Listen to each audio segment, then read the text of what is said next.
Sometimes the best love stories start with promises that sound too big to keep. Sometimes a woman with a hurt heart finds comfort with a man who sees her as special, not broken. In 1887, Wyoming, Jed Brangen was super tall, like 6 feet 8 inches, and strong from chopping wood and herding cows. His new wife, Eliza, had lost her first husband and thought she'd never have kids. But on their wedding day, Jed held her hands and made a big promise that lasted 13 years. He said, "You'll give me 10 sons." It wasn't a bossy order. It was love. What seemed like a crazy promise turned into a story of love, sadness, and a super strong family. But could one woman's heart handle such a big dream?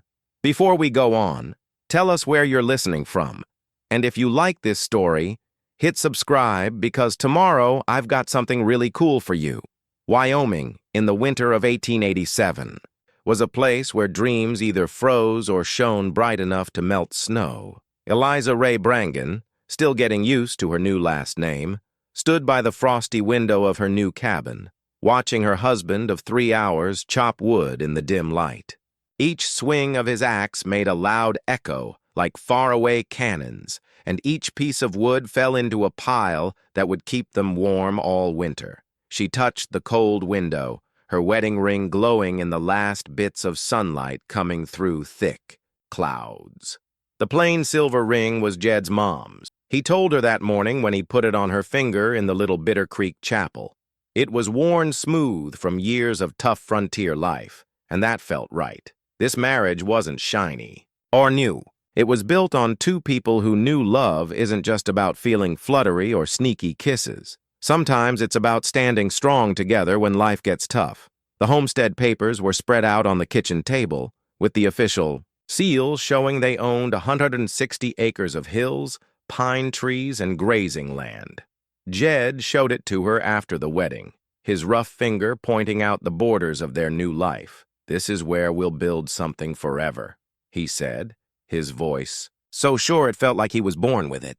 Eliza nodded, but her heart was pounding with maybe fear or maybe hope. She wasn't sure which anymore. At 27, she'd already lost one husband and her dreams of kids with him. Thomas was a kind man, but sickness took him in their second winter, leaving her with just memories and the hard truth that some dreams don't come true. The folks in Bitter Creek whispered about her remarrying, loving to gossip about other people's lives. She heard bits of their chatter as she walked to the chapel in her dark blue dress, her only nice one, brushing against her wool socks. Poor thing, marrying again so soon. Wonder if she can give Jed what he wants. That Brangen boy's got big dreams for such tough land. They didn't get that Jed didn't see her as someone who'd lost everything. When he looked at her with his calm gray eyes, she saw something she'd almost forgotten. Possibility. The sound of boots on the porch snapped her out of her thoughts. She turned as the door opened, bringing cold air and the smell of pine and snow. Jed filled the doorway, not just with his huge height and wide shoulders, but with a calm that made the air feel steady. His dark hair was wet with sweat, even in the cold, and his breath made little clouds as he stomped his boots clean. "It's getting colder out there," he said, hanging his coat by the door. "Storms coming from the north. We'll be snowed in by morning." Eliza nodded, heading to the stove where she'd kept coffee warm. "I made supper. Nothing special. Salt pork, beans, and biscuits from this morning." "Smells amazing," Jed said, and she could hear his smile, even though she wasn't looking at him. "Guess anything smells good after a day like today." She poured coffee into 2 tin cups, feeling how normal it seemed, even though it should have felt weird. "It was a nice wedding," she said, handing him a cup. "Pastor Reynolds did a good job." "He did." Jed wrapped his big hands around the cup, and she noticed how gentle they could be, even though they were so strong. "Martha Wilson said she'll stop by tomorrow to check on you. Make sure you're settling in okay." Martha Wilson was like a mom to Eliza, since her own mom passed when she was 16. The older woman was a midwife for half the territory, and having her around felt like a gift Eliza didn't expect. "That's sweet of her," Eliza said, sitting across from him at their small table. The homestead papers crinkled under her elbow, and she smoothed them out carefully. "This land is really ours. Every bit of it," Jed said. "I filed the B claim 3 years ago. Been building it up slowly. The cabin, the barn, the corral, all solid. Made to last. Made to last. Those words meant more than they sounded, and Eliza looked at her husband's face in the lamplight. Jed wasn't handsome in a fancy way. His face was too rough, too worn by wind and sun, but his jaw and straight gaze showed he was someone you could count on, who said what he meant. "Tell me about the promise," she said quietly, surprised at her own bravery. "What you said this morning about 13 winters and 10 suns. Did you mean it?" Jed set his coffee cup down carefully, his eyes locked on hers. "Eliza, I never say things I don't mean. That promise wasn't made lightly. But 10 sons?" She shook her head, her cheeks getting warm. "I couldn't. Give Thomas even one child. What makes you think—" "Because," Jed cut in softly, "you're not the same woman you were then, and I'm not Thomas." Those words hit her hard, making her heart race. She'd married Jed because it made sense, a widow needing safety, a bachelor needing a wife. But sitting there in the warm light of their first night together, she started to see that nothing about Jed was just practical. "The land can handle it," Jed went on, pointing at the papers. "Good grazing, lots of water, trees for building. The territory's growing. There'll be chances for strong boys who know this land." "You've thought this through," Eliza said. "I've thought about little else since I asked you to marry me," Jed admitted. "Not just the sons, but the life we'll build, the mark we'll leave." Outside, the wind got louder, rattling the windows and swirling snow past the glass. Inside their warm cabin, Eliza felt something loosen in her chest, like the knot of sadness and fear she'd carried since Thomas died was starting to untie. "It scares me," she said honestly. Trying again, hoping for something so big. Jed reached across the table, his warm, rough hand covering hers. "Then we'll be scared together," he said, "but we'll try anyway." The next morning brought the storm, and with it a closeness that could have been awkward for two people who barely knew each other. But Jed went through his chores, feeding animals, checking the roof for leaks, with an easy confidence, and Eliza found herself fitting into their shared life more easily than she expected. Doc Henley showed up just after noon, his horse pushing through deep snow. The old doctor had delivered half the babies in the territory and buried many of their grandparents, and having him there felt like a special blessing on their marriage. "Wanted to check on the newlyweds," he said, shaking snow off his boots. "Make sure you're doing okay." "We're fine, Doc," Jed said, taking his coat. "Coffee's hot, and Eliza made cornbread this morning." Doc Henley's sharp eyes took in the cozy cabin, the way Jed and Eliza moved around each other carefully, and the homestead papers on the table. "Building something big here, aren't you?" he asked. Jed nodded. "This land's good for raising cows, growing hay, and raising kids." "Heard about that promise you made?" Doc Henley said, taking a coffee cup from Eliza. 10 sons in 13 winters. That's a big goal, even for Wyoming." Eliza's cheeks got hot, but Jed stayed calm. "Nothing wrong with having dreams, Doc." "Not at all," the doctor agreed. "Just want you to know what you're taking on. Having babies is tough, especially out here with the nearest hospital 200 miles away." "We know the risks," Eliza said quietly. "I've already lost—" Her voice broke. "She's stronger than she knows," Jed said firmly. "And she won't be alone." Doc Henley looked at them both, then nodded. "Good. That's what I needed to hear. Martha Wilson's the best midwife around, and I'll keep an eye on things too. You'll have help." As the storm roared outside, they spent the afternoon talking about practical stuff. When babies should be born, what supplies they'd need, how to eat healthy during pregnancy. It should have been weird talking about such personal things with a man she'd just met, but Jed's calm way made it feel like planning any other part of their life. By evening, Doc Henley stayed for dinner and told stories about other frontier families who'd built big lives in tough Wyoming. "The Cartwrights up north," he said, pointing with his fork. "They've got 7 boys now, all strong as bulls. Started with just hard work and a good woman who took a chance." "What made it work?" Eliza asked, really wanting to know. "Teamwork," Doc Henley said. "The couples who make it here know they're building something together, not just a family but a future." After the doctor left, promising to visit again when the snow cleared, Jed and Eliza sat by the fire, the cabin quiet except for the crackling logs and whistling wind. "Do you really believe we can do this?" Eliza asked, watching the flames. 10 sons. Jed thought for a bit, his face serious in the firelight. "I believe we can try," he said, "and trying with you will be the best adventure of my life." Something in his voice made her look closer. There was a softness there, hidden but real. Jed Brangan, big and strong as he was taking a big leap of faith, just like her. "Then we try," she said simply.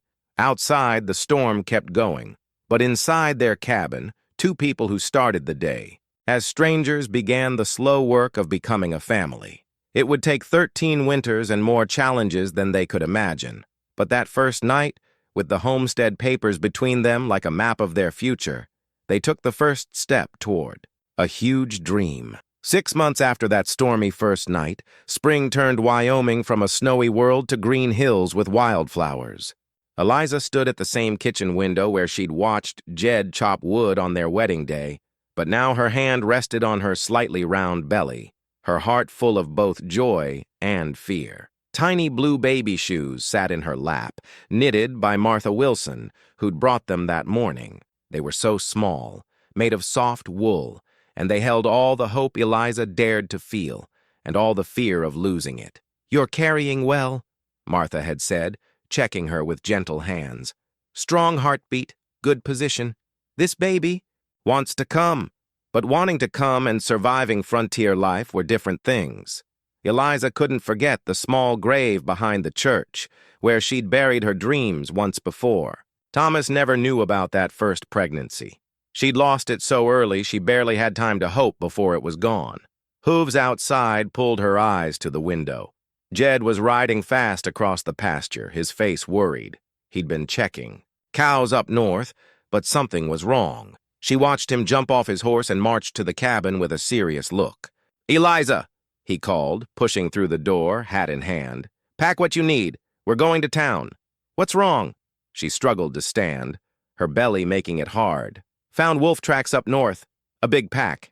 They're testing our fences, looking for weak spots." Jed grabbed his rifle and bullets from their room. "Doc Henley needs to see you anyway, and I want you safe while I handle this." Eliza's hand went to her belly. "How bad is it?" "Bad enough," Jed said, his jaw tight, hiding more worry than he showed. "Lost 2 calves already, and they're getting braver, coming closer to the buildings." The ride to town was bumpy, even with Jed driving carefully. By the time they got to Doc Henley's, Eliza felt sick, not from the baby, but from fear. The doctor checked her gently and gave both good and bad news. "Baby's strong and healthy," he said, wiping his hands. "But you're too stressed, and that's not good for either of you." "What kind of problems?" Jed asked, his voice tense. "Early labor, for one," Doc said. "You're only 6 months along. Eliza needs rest and calm. That baby needs time to grow." "She'll have both," Jed promised. "Whatever it takes." But keeping that promise was harder than saying it. They stayed 2 nights in town at the boarding house while Jed got a hunting party to track the wolves. Eliza couldn't sleep, hearing men in the saloon below plan bigger, riskier hunts. "Biggest pack in years," Tom McCready said. "At least a dozen, maybe more. They're not scared of men anymore." "Means they're hungry," Bill Foster added, his ranch next to theirs. "Desperate hungry, which makes them dangerous." Eliza touched her belly, feeling the baby move, matching her worry. The tiny blue shoes sat by her bed, reminding her what they could lose. The hunting party left at dawn on the 3rd day, leaving Eliza with Martha. But by afternoon, bad news came. The wolves had circled back and attacked their homestead in daylight, killing 3 more cows and wrecking the chicken coop before vanishing into the woods. "They're not just hunting," Martha said, reading the message a boy brought. "They're claiming our land." That night, Eliza woke to sharp pains in her back and a wet feeling that scared her so much she cried out. Martha was there fast, her face serious but her hands gentle as she helped Eliza change. "It's not labor," she said firmly, "but it's a warning. Your body's saying you need to relax." "The baby? The baby's fine for now," Martha said. "But if this stress keeps up, those pains could get worse."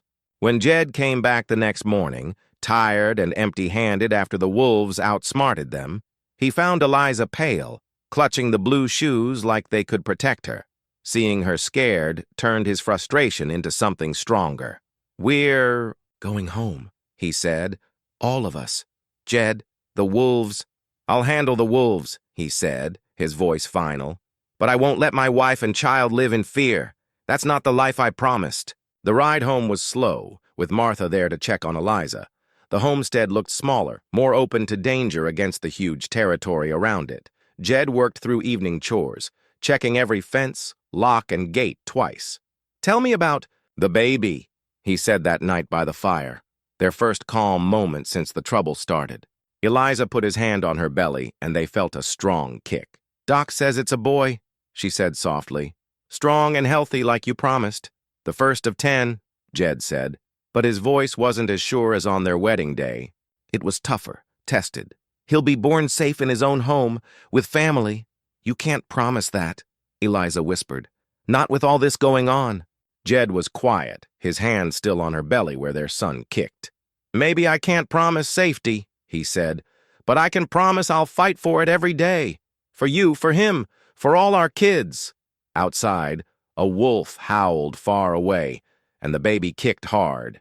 Instead of fear, Eliza felt a fierce need to protect, like a spark connecting her and Jed. "Then we fight," she said simply.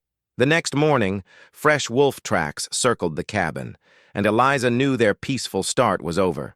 The blue shoes, once just hope, now meant something bigger, bravery to bring new life into a world with no promises. As she tucked them away in her special chest, Eliza felt her son move strongly, like he knew their family's story would be built on love, joy, and the strength to face wolves and worse. The wolves weren't just the problem. It was realizing that Jed's wedding day promise needed more than love and hope. It needed them to defend what they were building against anything trying to tear it down. Their first child would be born, not into the calm home they'd dreamed of, but into a family made stronger by tough times and the knowledge that some things were worth any risk to keep safe. Samuel Jedediah Brangan was born on a wild, windy night when snow piled high against the cabin windows. His first cry was loud, like a future rancher, and the cradle waiting for him was carved from Wyoming pine by Jed's own hands during long nights when wolves kept them close to home. Jed made that cradle with total focus, each piece smooth as silk. The headboard had the Brangan Ranch mark, a circle with a star, and the rockers were shaped to rock a baby gently through long frontier nights. Martha Wilson got there 2 hours before Samuel's birth, called by Jed's wild ride through the blizzard to her cabin 5 miles away. She took one look at Eliza and got to work like she'd delivered 1,000,000 babies. "This one's in a hurry," she said, washing her hands. "Strong kicks, good position. He'll be here before morning." Jed paced the cabin like a nervous bear, jumping every time Eliza made a sound, his hands clenching like he could take her pain. The wolves had been quiet for weeks, pushed deep into the mountains by bad weather, but Jed kept his rifle by the door, just in case. "First babies usually take a while," Martha called from the bedroom, "but this one's got his dad's. Rush!" When Samuel arrived at dawn, his loud cries filled the cabin like a victory song. Jed was by the bed in 2 steps, his rough face full of wonder as he looked at his son. 10 fingers, 10 toes, and lungs like a bull," Martha said, wrapping the baby in a soft blanket she'd brought. "A great start to your big family, Jed Brangan." Eliza's tiredness melted away as she held Samuel. He was red, wrinkly, and perfect, with messy dark hair and tiny fists grabbing everything. When she gave him her finger, his grip was strong for something so small. "Hello, Samuel," she whispered, her heart growing bigger than she thought possible. "We've been waiting for you." Jed's big hand gently touched his son's cheek. 9 more to go, he said softly, but there was no push in his voice, just joy at the miracle they'd made together. Samuel's first weeks were a blur of feeding, diaper changes, and the kind of tiredness that comes with a new baby in a frontier cabin. Eliza learned to get by on bits of sleep, her body healing while figuring out how to be a mom. But she also found strength she didn't know she had. "You're a natural," Martha said during a visit. She came twice a week with supplies and tips. Some women struggle, but you're made for this. Maybe she was. Eliza hummed lullabies she didn't know she knew, rocking Samuel in Jed's cradle. The simple songs calmed them both, making a peaceful bubble in the harsh Wyoming winter. Jed jumped into being a dad with the same energy he gave to ranching. He changed diapers with surprising skill for such big hands and walked the floor with Samuel during fussy evenings, his deep voice singing songs and telling stories that seemed to fascinate his tiny son. "He likes your voice," Eliza said. One night, watching Jed's humming put Samuel to sleep. "Just telling him about the ranch," Jed said, gently laying the sleeping baby in his cradle. "The cows, the horses, how the grass looks when the wind blows. He should know his home." Spring brought new joys and challenges. Samuel got stronger, his dark eyes following everything, his smiles coming more often. Doc Henley checked him monthly and said he was healthy and tough. "You're built for this," he told Eliza. "Some women struggle with having babies, but your body's made for it." Good news, with Jed's big plans. Thinking about more kids made Eliza both excited and nervous. She loved being a mom, how Samuel fit perfectly. In her arms, how his face lit up when he saw her. But she couldn't forget those scary early pains during the wolf trouble. As if he knew her thoughts, Jed sat beside her with coffee next to Samuel's cradle. "Penny for your thoughts," he said, his gray eyes watching her like he watched storm clouds. "Just thinking about the future," she said. "What we're building here." "Having doubts?" Eliza shook her head. "Not doubts, just knowing how big this is." Jed took her hand, his rough fingers lacing with hers. "We don't have to do it all at once," he said softly.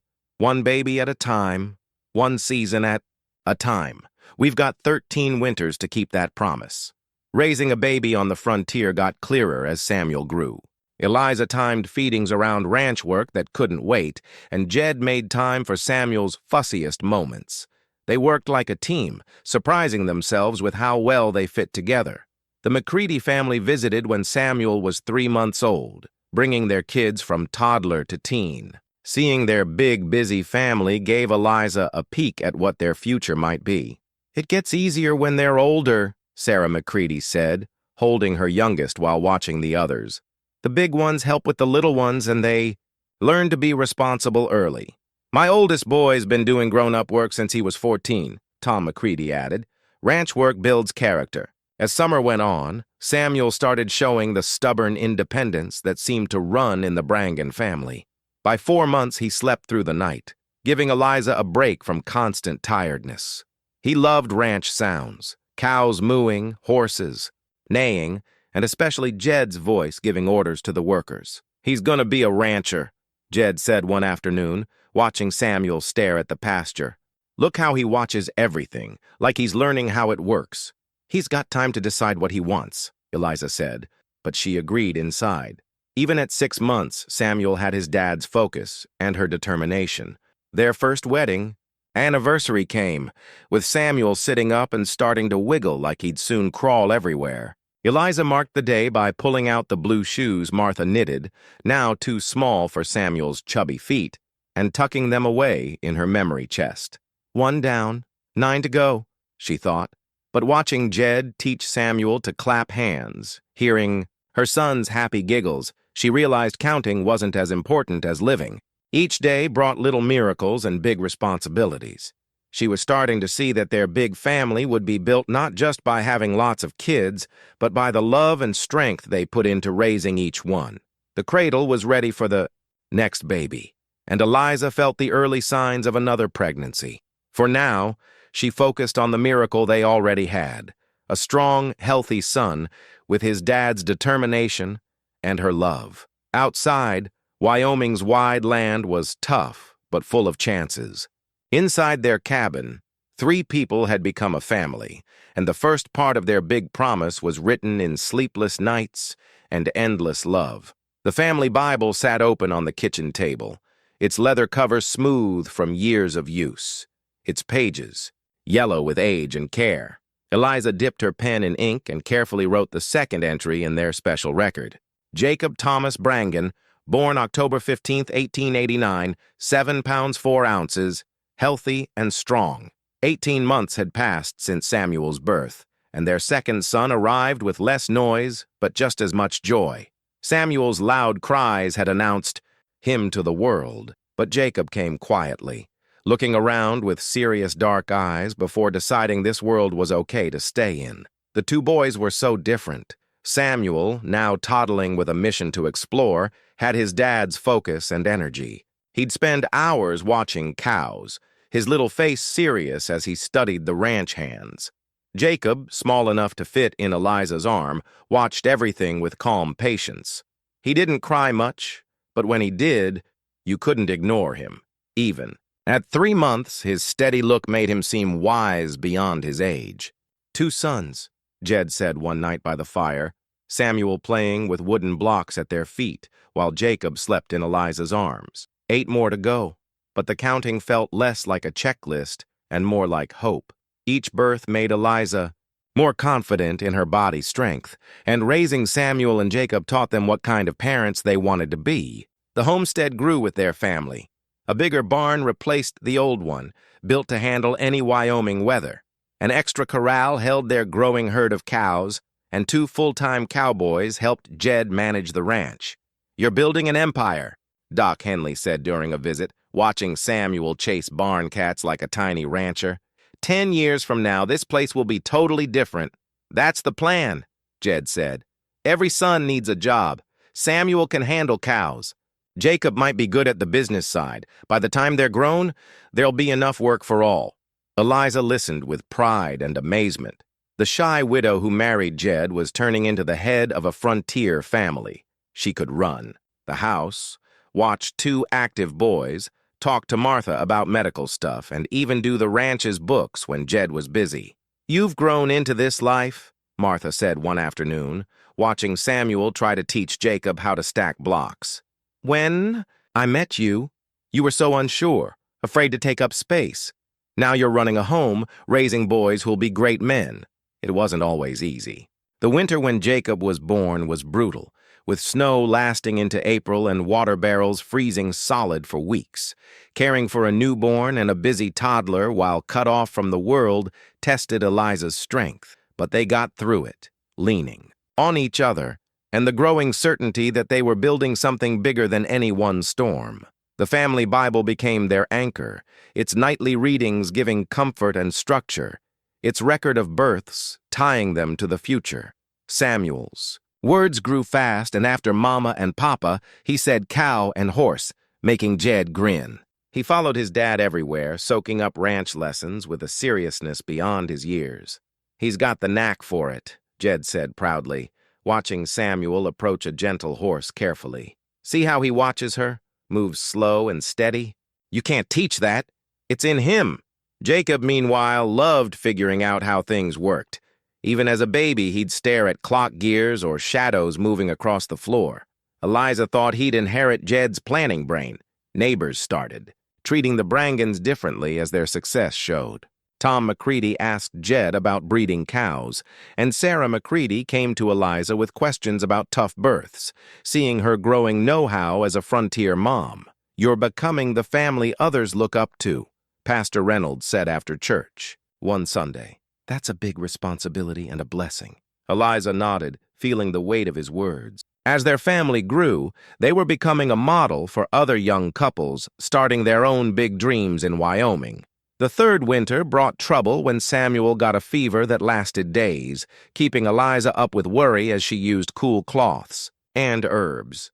Jacob, barely walking but sensing the problem, stayed quiet, like he knew his mom needed to focus. "Kids get sick," Martha said during the worst night. "It's normal out here where they're around everything. He's strong and fighting it." When Samuel's fever broke, Eliza felt huge relief. Each tough time made their family stronger, ready for whatever came next. The boys were getting the tough spirit frontier life needed, but also learning to care for each other. By spring, both boys were doing great. Samuel, now a sturdy 2-year-old, had his dad's broad shoulders and his mom's stubborn chin. Jacob, at 15 months, was taking his first steps and showing the thoughtful smarts that would help him later. Time to think about the next one, Jed said one evening on the porch, watching the sunset turn the sky gold and red. Samuel played with wooden animals Jed carved, while Jacob sat in Eliza's lap, staring at the colors. Eliza nodded, her hand on her flat belly, where she suspected another baby was growing. The signs were familiar now. "I think we won't wait long," she said softly. The family Bible would need another entry soon, and the cradle would rock. Another Brangan baby. But watching her two sons, Eliza realized Jed's promise wasn't just about numbers anymore. It was about legacy. They weren't just having 10 sons. They were raising 10 men to carry on hard work, family loyalty, and strength. Each birth was a step toward keeping that promise and raising kids with character for their whole lives. Wyoming's wide land was tough, but full of chances for the brave. In their small cabin, Jed and Eliza kept building their big dream, one child at a time, with love stronger than mountain roots and determination tougher than the constant Wyoming wind. The horseshoes Jed made hung neatly on the workshop wall, each one shaped to fit their horses perfectly. The clang of his hammer became part of the ranch's daily music, like cows mooing and kids laughing.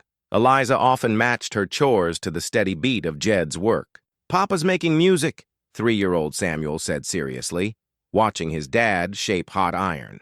At his feet, the twins, Ezra and Caleb, born 6 months ago, lay on a blanket, their dark eyes following the sparks flying from each hammer hit. The twins arrived on a stormy spring night, with thunder booming like cannons. Martha was ready for one baby but got two, her skilled hands moving fast as they came minutes apart. Ezra was first, crying loud to show he'd always lead. Caleb came quietly like he'd watched his brother and decided to do it better, calmer. Even now, at 6 months, they were different. Ezra bold and loud, Caleb quiet and watchful. 4 sons, Jed whispered that morning as dawn lit up the homestead, tired but amazed. "We're a third of the way there already." The homestead had grown to fit their bigger family. The old cabin was now just the kitchen and living room, with new rooms added until it looked more like a compound than a simple home. Each part was planned and built strong to last through Wyoming's tough weather and a busy family.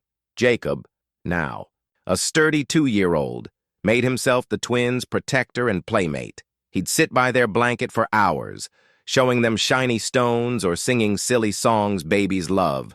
His serious side softened with love for his little brothers, and Eliza often saw him patting their backs when they cried or bringing them toys. The ranch grew too, with hundreds of cows and 4 full-time cowboys living in a bunkhouse Jed built. Their horses were known across the territory for being strong and smart. "You're quite the businessman," Tom McCready said one day, checking out a young horse Jed might sell. "5 years ago, you were just a guy trying to survive. Now half the territory envies your ranch." "Got the right reason," Jed said, watching Samuel try to lead a horse around the corral with more excitement than skill. "Building something for them to take over." But success brought trouble. Eliza started noticing strange men riding through. Guys who said they were travelers or salesmen but seemed more interested in counting cows than doing business. "Rustlers," Martha said plainly when Eliza told her. "They show up where there's stuff worth stealing. You and Jed need to watch out. Men with families take risks they wouldn't if they were alone." She was right. The McCready family lost 20 cows to thieves who hid at night, leaving only hoof prints leading to the Badlands where tracking was impossible. Tom's usual cheer was gone when he told Jed and other ranchers. "They knew what they were doing," he said.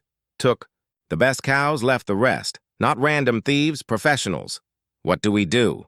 Jed asked, but his tone said he already had ideas. "Form a protective group," Tom said. "Take turns patrolling, share news about shady folks. They think we're alone and weak. Let's show them we're not." The ranchers' group became part of life, with men patrolling their lands and reporting anything odd. Jed joined in, even though Eliza worried about being alone with 4 kids and possible dangers. "I can handle things," she told him, though she wasn't sure.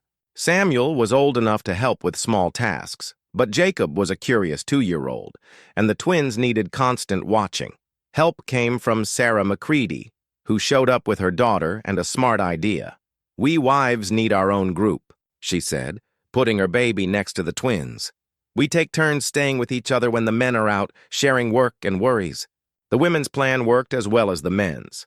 Eliza found 4 kids easier with help, and the other wives brought skills. Mary Foster knew big household jobs, and Ann Patterson had cures for kid sicknesses. "You're the heart of something, bigger than your family," Martha said, watching Eliza organize the women's schedules like Jed ran the ranch. "Leadership looks good on you." Eliza was surprised. She still felt like the unsure widow who married Jed with more hope than confidence.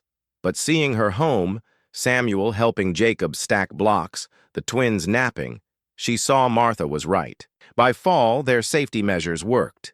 No more cows were stolen, and strange men stopped coming around. The experience taught them that success brought duties, and community teamwork was key in frontier life. "We're not just building a ranch anymore," Jed said one night on the porch, watching Samuel and Jacob play while the twins slept in Eliza's arms.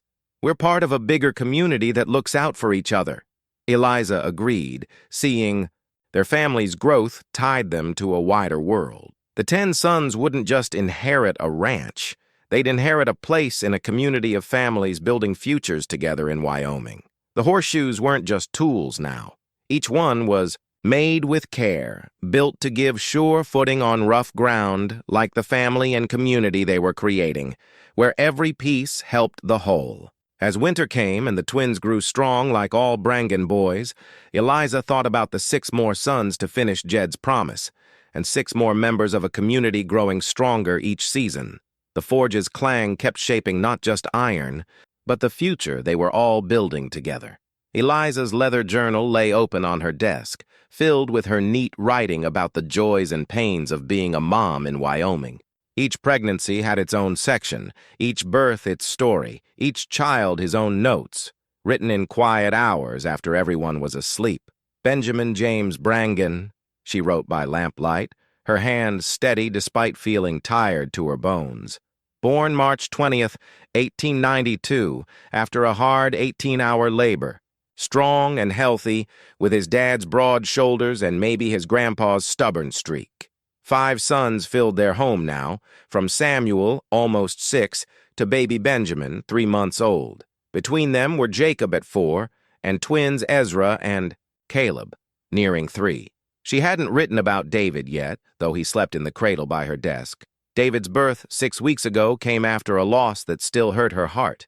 The baby before David was lost at 5 months, a tiny life that moved briefly before fading quietly. She'd felt that child through the harsh winter, only to wake one February morning to stillness and the awful truth that something was wrong. "These things happen," Doc Henley said kindly, confirming what she knew.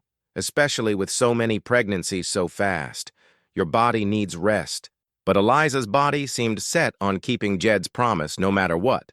David was conceived just 2 months after the loss, arriving healthy despite her fears.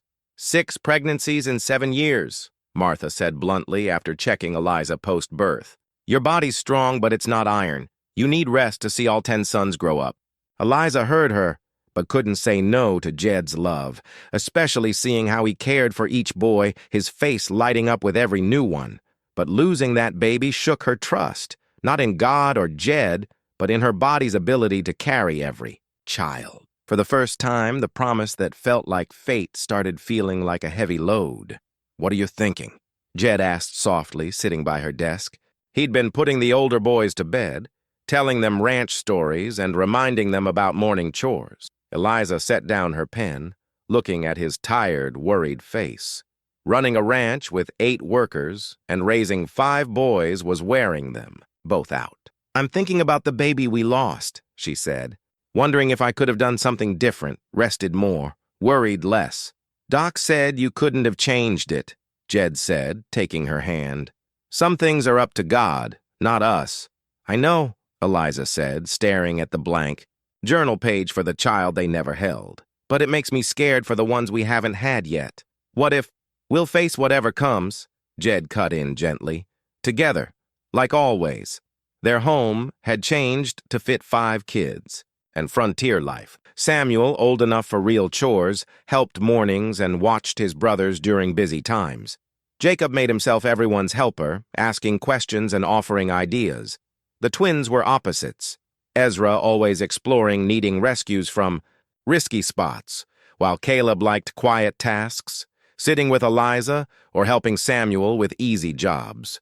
Benjamin and David, still babies, needed constant care, keeping Eliza busy feeding, changing, or soothing. Nights were tough, with the babies, schedules rarely matching and older boys waking from bad dreams or sickness. "You're doing the work of 3 women," Sarah McCready said, watching Eliza handle a fussy David while guiding the twins and Jacob with the chickens. "How do you keep up?" Some days, Eliza wasn't sure she did.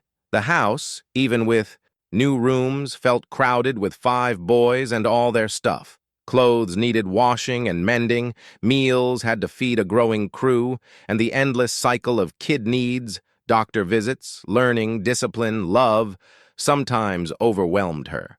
But there were moments of pure happiness. Samuel's pride when he finished a tough job, Jacob's funny 4-year-old explanations of the world, the twins' giggles when they found something fun, the calm of nursing David while Benjamin slept in her arms.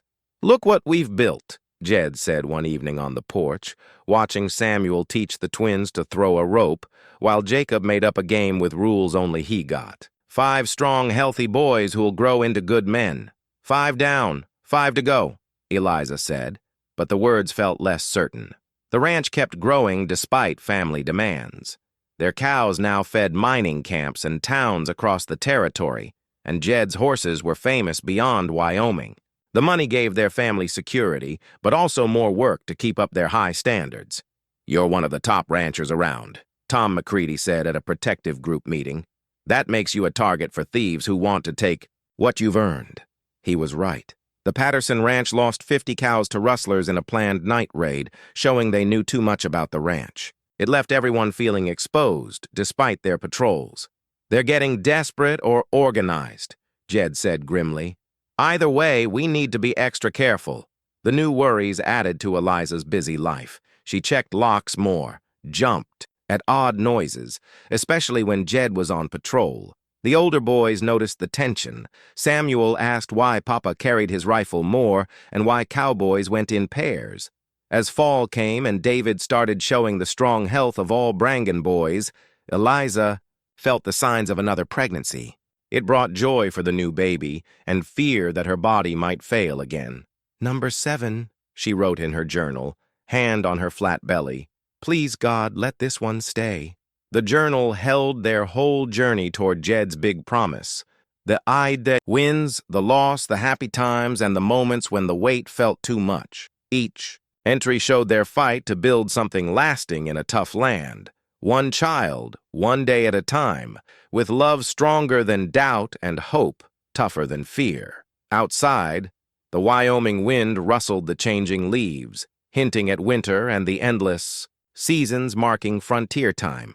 Inside, Eliza closed her journal and got ready for bed, knowing tomorrow would bring new challenges and blessings, as it had since she married Jed and started the greatest adventure of her life. The surveyor's maps lay on the kitchen table like bad news, their neat lines and official marks showing secrets the Brangans had lived on for 7 years without knowing.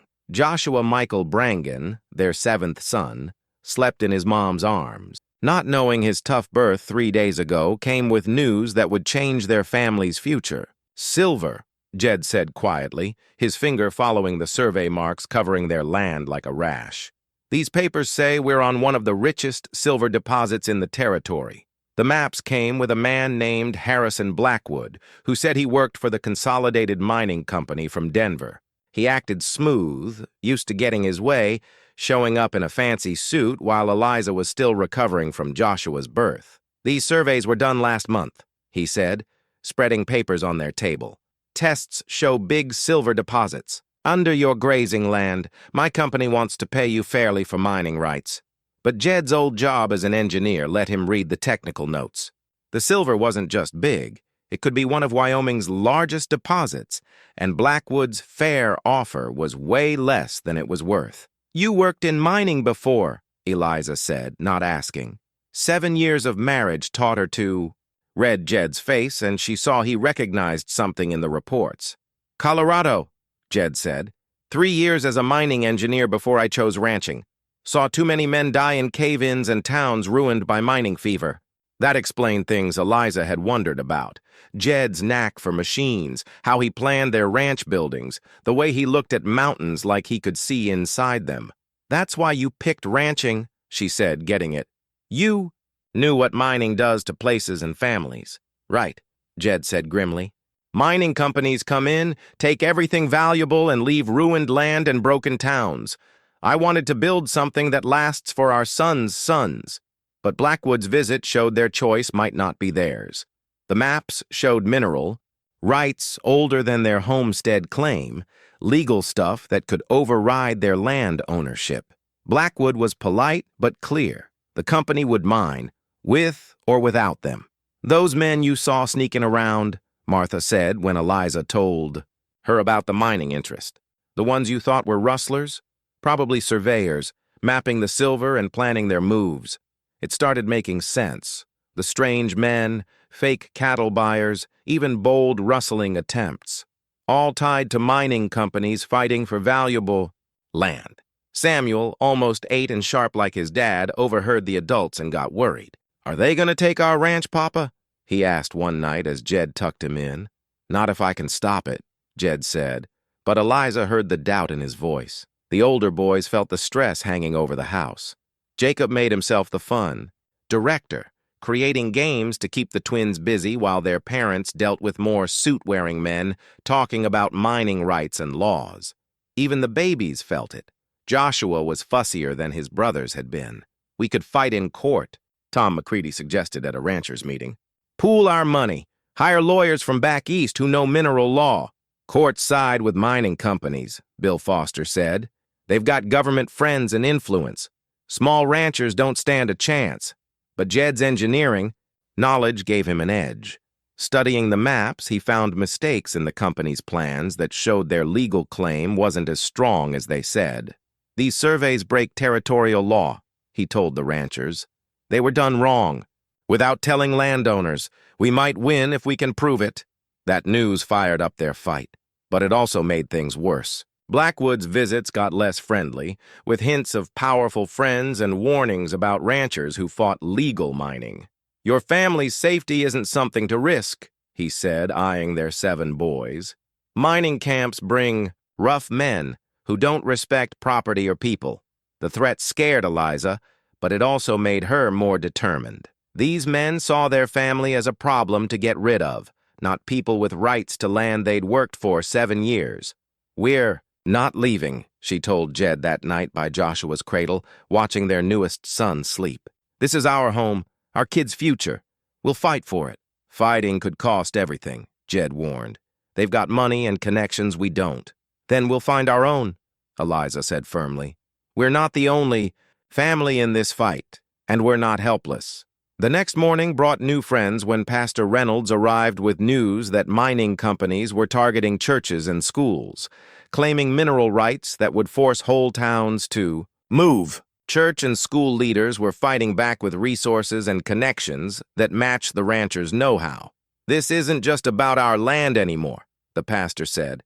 It's about whether outsiders can destroy the communities we've built. As word spread about the Brangans' trouble, help came from surprising places. Old soldiers in the territory gave fighting tips.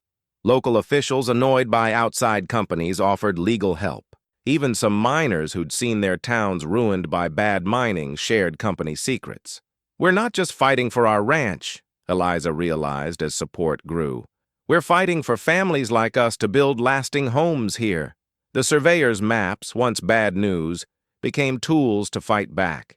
Jed's engineering skills found flaws in the company's plans, and their new allies' legal knowledge showed rule breaks that could cancel the mineral claims. Joshua, growing stronger despite the chaos of his birth, showed both the hope and risk driving his parents. 7 sons now counted on them to protect their future, with 3 more to come to finish the promise. The silver under their land had turned into a bigger test, whether families building real communities could stand up to companies only caring about quick money.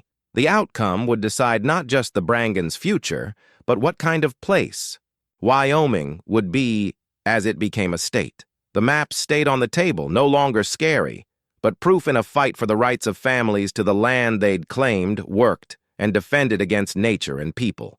The battle for their home was about to get serious. The Winchester rifle hung above the fireplace, both a promise and a warning, its shiny wood glowing in the lamplight as Jed cleaned and loaded it for what felt like the 100th time lately.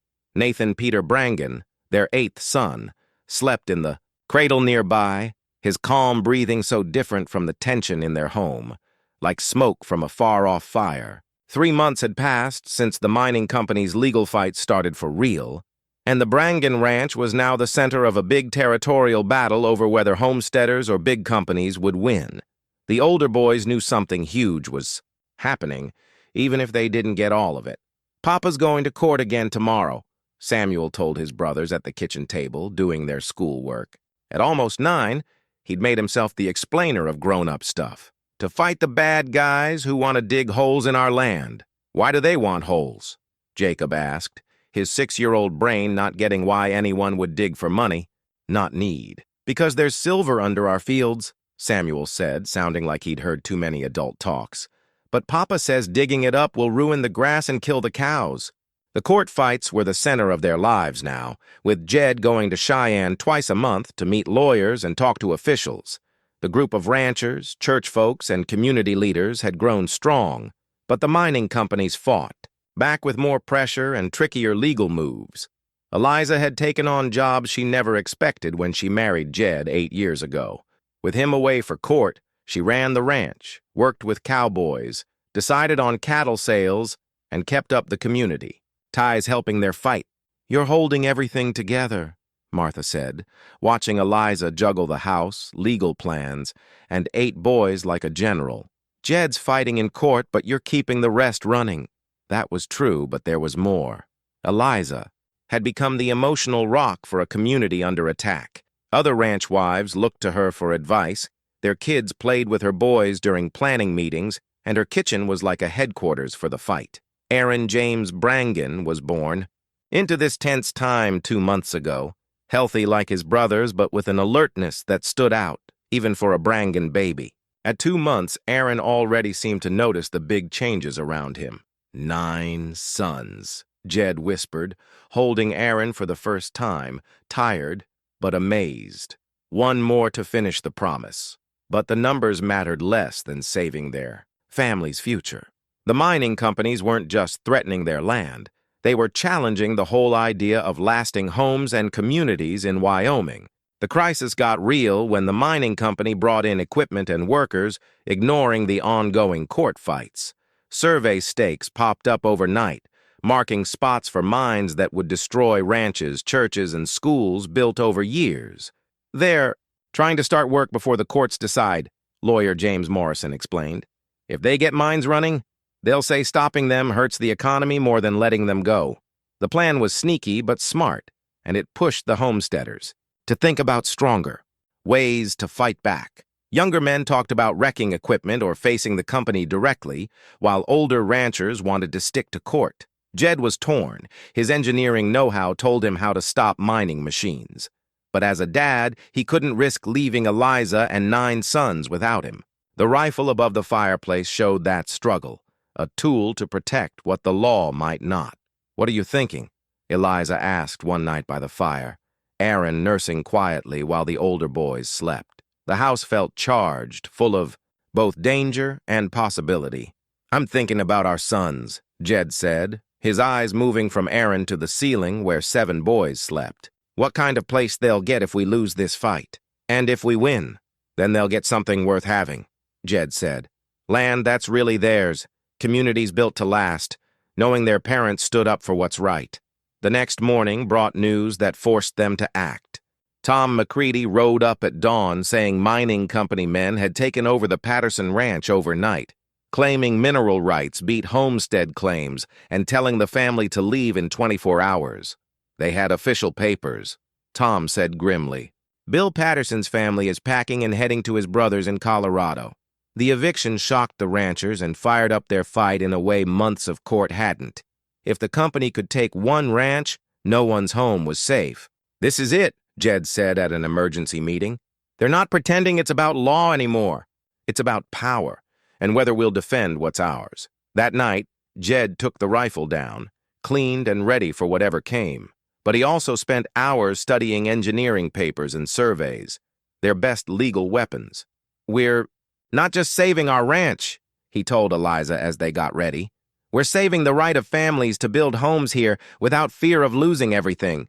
Samuel and Jacob got jobs for emergencies, protecting younger brothers, knowing escape routes, and where to get help if their parents couldn't. The twins, now 5, knew something big was up, but trusted their parents to handle it. The younger boys, Benjamin at 4, David at 3, Joshua at 2, Nathan at 8 months, and Aaron at 2 months, were too little to understand, but felt the tension, staying close and sleeping lightly. "Whatever happens," Eliza said on the porch, looking over the land they'd worked for 8 years, "we'll face it as a family."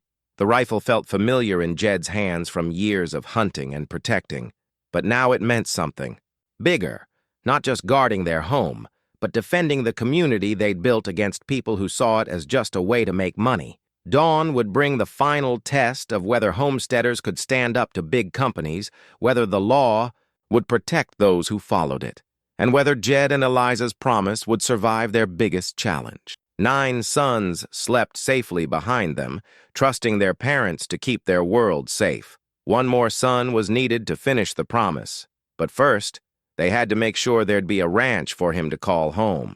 The rifle gleamed in the moonlight, ready to protect not just a family, but the future they dreamed of in Wyoming's tough, beautiful land. Telegrams came at dawn, buzzing with urgent news from the territorial capital. Eliza's hands shook as she read the official words that would decide their fate, while Jed looked at engineering papers he'd asked old work friends in Colorado to send. "Territorial Governor Harrison backs homesteaders' rights." She read, her voice steady despite the huge news. "Court order stops Consolidated Mining Company's work until mineral rights are settled." The first win came through the law after all.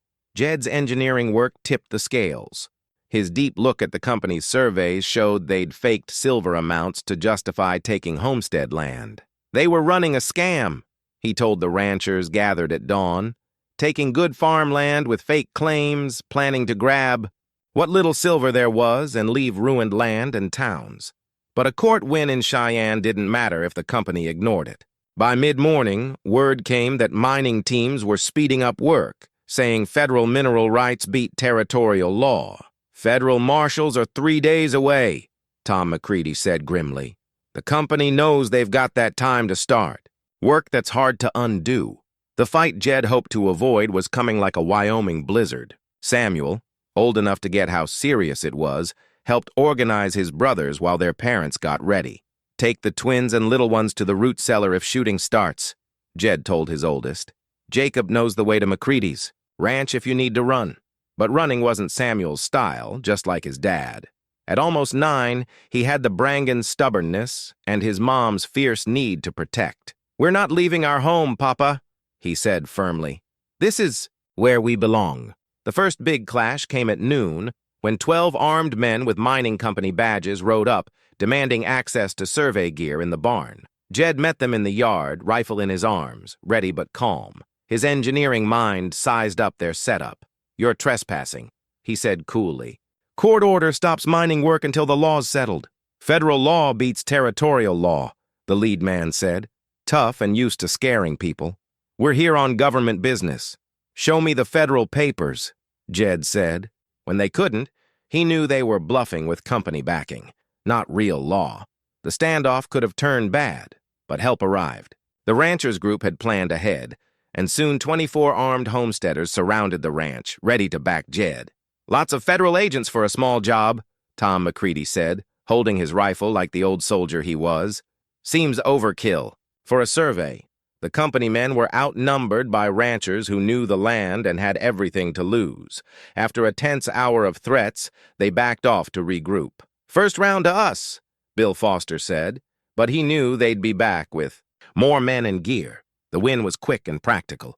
Eliza worked with other wives to set up supplies and communication to keep fighting if needed. The older boys got jobs watching for trouble and keeping their little brothers safe. But the biggest news came that afternoon when riders from Cheyenne brought word that changed everything. The territorial government passed a law protecting homesteaders' rights over mineral claims, and federal officials agreed to respect it if real mining followed rules. "Your engineering report broke their case," lawyer James Morrison said. "When federal investigators saw the fake survey data, the company lost all trust." The second telegram was even better. The government not only backed their rights, but fined the mining company for fake claims and bullying settlers. The company was banned from Wyoming. "It's over," Eliza said, barely believing the months of fear were done. But Jed, cautious from his engineering days, wouldn't celebrate until he was sure the company was gone. He sent patrols to check, and by sunset, the last mining trucks left, taking the threat with them. The Brangan Ranch was safe, their community strong, and their win set a rule to protect other homesteaders from big companies. That night, around the kitchen table where the scary maps once lay, Eliza felt the stir of another pregnancy. Michael Thomas Brangan would be their 10th son, finishing the promise Jed made 13 winters ago. The court win was huge, but it meant more than just their family. They'd shown homesteaders could beat big companies by working together, that territorial law could protect those who followed it, and that families building real homes could win against fancy threats. Samuel helped put his brothers to bed, his childhood shortened by grown-up duties, but his spirit stronger for knowing his family stood for something big and won. The rifle went back above the fireplace, not needed now, but kept as a reminder of what they'd risked for their kids' future. 9 sons slept safe, with the 10th growing in Eliza's womb. The promise was almost done, the ranch was safe, and the community they helped build was stronger for winning its biggest fight. A territorial charter came on a cool October morning, brought by a fast-riding courier from Cheyenne. The paper had the territorial seal and Governor Harrison's signature, making Brangan Valley an official township with full legal rights. "Township status means no outsider can challenge your land rights again," the courier said, impressed by the ranch's success. "Your community's as protected as big towns like Laramie or Casper." Jed held the charter carefully, knowing it was more than legal protection. It showed their community had grown from a few homesteads into something lasting. The mining crisis made them work together, giving them power they couldn't have alone. "Brangan Valley," Eliza said, trying out the name. It felt odd to have their family name on something so big, but it also felt right. The charter came from Jed's testimony and final hearings on mining and homesteader rights. His engineering knowledge made his words strong, and his ideas to stop future company tricks impressed officials enough to ask him to help plan Wyoming's statehood. "They want you in government," Tom McCready said. "A man who can outsmart mining lawyers and organize ranchers is what this territory needs for statehood." But Jed cared more about family and community than politics. Michael Thomas Brangan was due soon, completing the promise from 13 winters ago, and Jed wanted to be there for it. The ranch was now Brangan Valley's center, with the school in there. Big barn and church in a cottonwood grove Jed planted. What started as one family's dream was now a thriving community of 24 families who looked to the Brangans for leadership. Samuel, nearing 10, had grown into the oldest son's role with skill that surprised his parents. He could manage his brothers, help with ranch work, and speak for the family at community events with a seriousness beyond his age. The crisis matured him fast, but gave him confidence in big responsibilities. "He's ready to be a big brother, to the 10th, Eliza said, watching Samuel organize a game for all his siblings while keeping them safe from where cowboys worked horses. "He gets what it means to be part of something bigger." Jacob, at 7, was the family's talker, good with officials and kids alike. His caring nature made him a natural at solving fights among the boys or community. The twins, Ezra and Caleb, used their identical looks for different jobs. Ezra's boldness made him a great messenger, while Caleb's thinking helped solve problems despite his young age. Benjamin, David, Joshua, Nathan, and Aaron, from 7 to 10 months, were the future of Brangan Valley in ways their parents were just seeing. They grew up in a community their family helped make, with other kids whose parents chose to build. Lasting homes in Wyoming. 10 sons, Martha said, checking Eliza in her last pregnancy weeks. Did you ever think it would lead to this when you married Jed? Eliza thought hard. The shy widow who said yes to Jed focused on surviving and hoping for kids. The woman about to have her 10th son was a community leader, her opinions mattering in territorial politics, raising boys who'd inherit not just a ranch but a community, built on their parents' promise. I imagined kids, Eliza said, not building a civilization, but that's what they'd done. Brangan Valley had a school, church, store, and a support network proven strong in the mining fight. Other territories studied their teamwork and defense against big companies. The final legal win confirmed it all. Federal investigators found the mining company's claims were fake, part of a bigger scam across the West. The company faced prosecution. Its leaders banned, and new rules protected homesteaders. Your engineering work cracked it open, James Morrison said. Federal prosecutors say it's the best takedown of fake mining claims they've seen. The win helped beyond their community.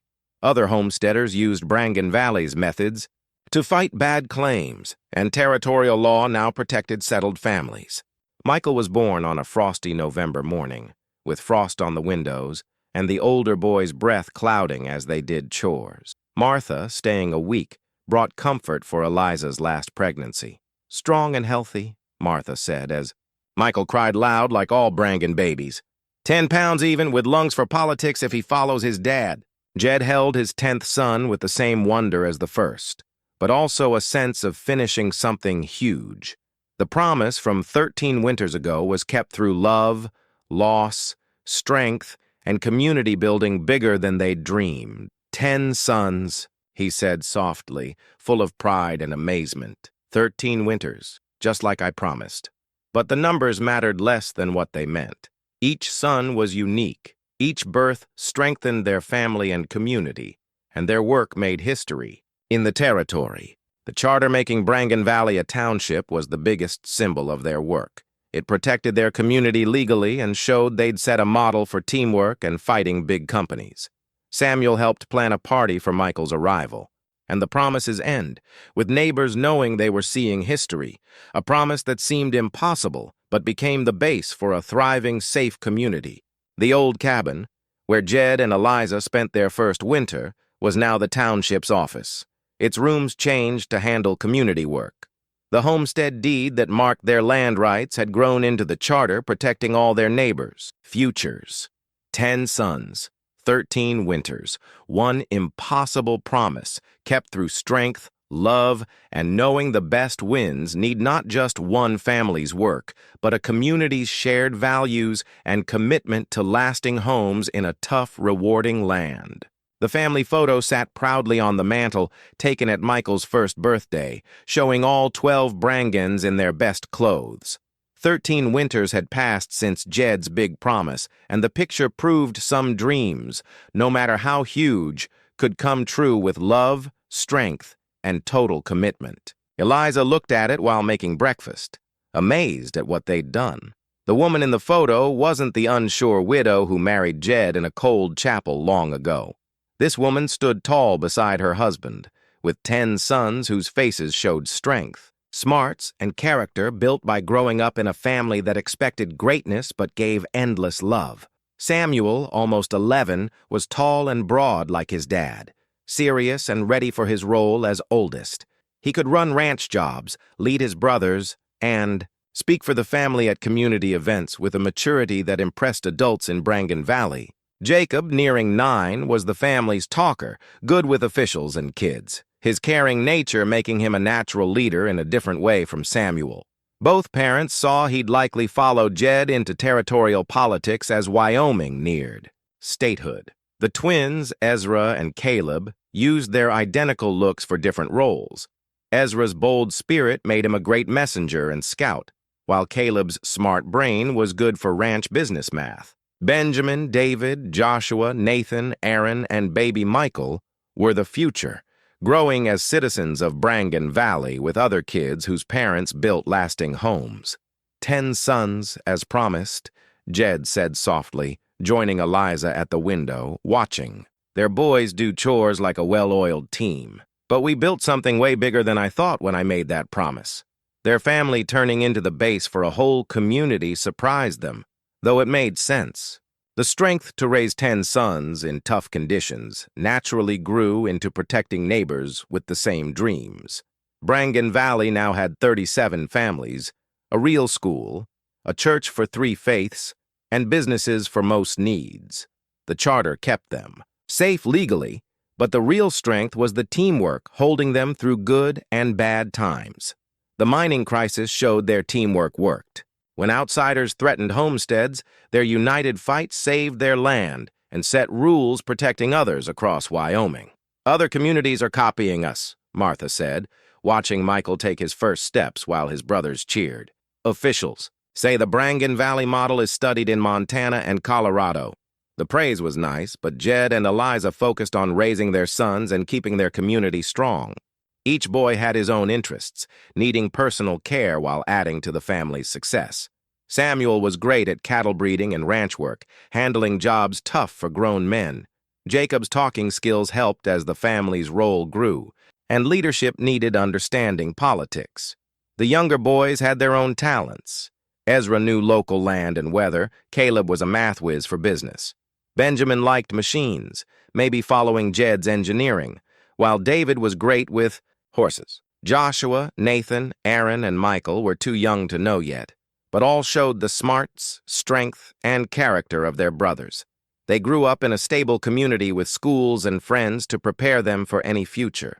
The promise was just the start, Eliza realized, watching her family work together like a team built over years. What mattered was the commitment behind it, to build something lasting no matter how hard. The ranch was now a big operation with 23 workers, the heart of their community's economy. Their cows and horses were known territory-wide, and their business ways were a model for others. But the biggest win wasn't money. It was the family culture of hard work, support, learning, and duty, keeping the freedom that brought them to Wyoming.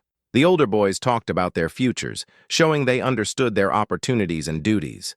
Samuel wanted to grow the ranch into nearby valleys, while Jacob was curious about law and statehood politics.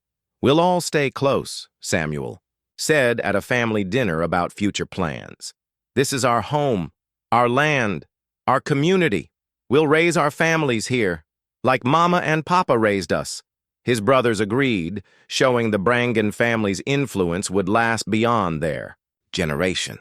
The 10 sons would likely start their own families, creating a network to lead and stabilize the area for years. As spring marked their 14th year married, Jed and Eliza faced new challenges. Wyoming was close to statehood, and their success caught the eye of officials wanting leaders for the new state. "The governor wants you for the state senate," James Morrison said. "Your work on mining law impressed folks all the way to Washington." But politics came second to family and community duties. The Brangans found their place in Wyoming by building something lasting, and they'd keep doing that, no matter what else came. The family photo captured one moment, but showed something timeless: the rewards of tackling huge challenges with full commitment. 13 winters ago, Jed's promise seemed silly to townsfolk at their wedding. Now it proved. The biggest wins start with promises that seem too big to keep. 10 sons, one thriving community, and a love story stronger through every challenge. The impossible promise became the foundation for everything they valued most. In Wyoming's tough, beautiful land, where dreams either died fast or grew into legacies for generations, the Brangans chose to build something that would last long after their 13 winters were just a memory.